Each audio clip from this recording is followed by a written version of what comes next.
Rescue operation चल रहा था और मोटे तौर पर वो समाप्त हो गया है। कोई डेड बॉडी उसमें नहीं मिली।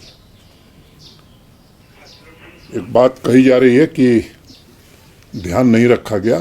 पिछले साल जो फ्लैश फ्लड आया था और 2015 दोनों के फ्लो पैटर्न को ध्यान में रखते हुए irrigation and flood control department ने वहाँ बंद बनाने का काम किया था।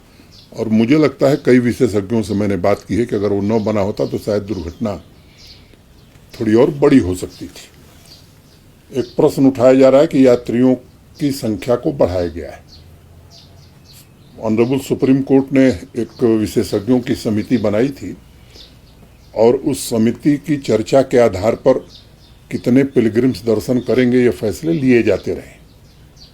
2 साल पहले तक 7,500 लोगों की अनुमति होती थी दोनों रास्तों से, दोनों तरफ से।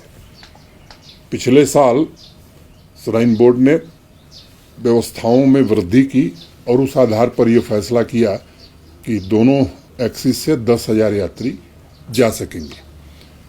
पूरी तरह से उसका पालन हुआ है और मैं कह सकता हूं कि पहले के वर्षों की तुलना में इस बार इंफ्रास्ट्रक्चर और बाकी व्यवस्थाओं में बढ़ोतरी करने की कोशिश की गई है। यात्रियों से भी फीडबैक लेने की कोशिश हमने की है और आप सब लोगों के सहयोग से, स्थानीय नागरिकों के सहयोग से मैं कह सकता हूं कि यात्रा ठीक ढंग से चल रही है। मोटे तौर पर 1.5 लाख लोगों ने अब तक यात्रा कर ली है।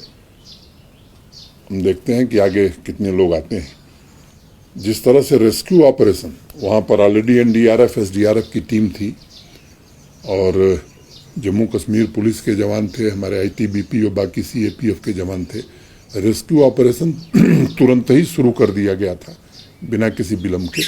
आसपास से भी एनडीआरएफ और बाकी पैरामिलिट्री फोर्सेस को और जेके पुलिस को सबको वहाँ भेजा गया था।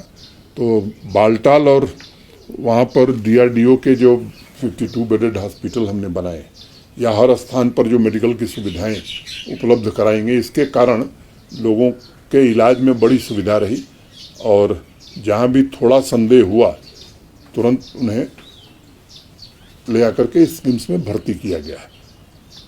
मैं स्थानीय निवासियों का भी बड़ा आभारी हूँ